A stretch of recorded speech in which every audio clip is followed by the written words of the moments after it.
So నేను పర్యావరణం కోసం అంటే ఏదో ఒక స్కూల్కి వెళ్ళి ఉపన్యాసాలు ఇవ్వడం కాకుండా, లేదా ఒక ప్రోగ్రామ్ ఆర్గనైజ్ చేయడం కాకుండా, లేదా ర్యాలీనో వాకో అట్లా ఈకో వాక్ అనే అట్లా చేయకుండా నా ప్రయాణమే ఒక పర్యావరణ కార్యక్రమం లాగా మలుచుకుంటా. అంటే ఉదాహరణకి ఇలా మీరు చూస్తున్నటువంటి ఈ డ్రాయింగ్స్ అన్నీ కూడా మార్నింగ్ నేను నల్గొండ నుంచి భువనగిరికి బస్సులో వచ్చాను, మరి భువనగిరి నుంచి వరంగల్కి ట్రైన్లో వచ్చాను.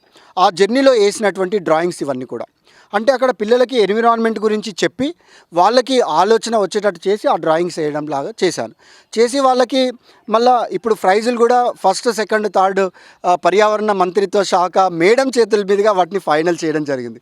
ట్రై చేసి నిజంగా వారిని మేడం దగ్గరికి తీసుకెళ్ళి మేడం చేతుల మీదుగా గిఫ్ట్ ఇవ్వడానికి కూడా ట్రై చేస్తాను. అంటే ఇది ఈ రకంగా ట్రైన్లో, బస్సులో, ఫ్లైట్లో, పెళ్ళిలో, పుట్టినరోజులో ప్రతి దగ్గర కూడా పర్యావరణం గురించి మనం ఆలోచింప చేయాలి, పని చేయాలనేది నా యొక్క ముఖ్య ఉద్దేశం.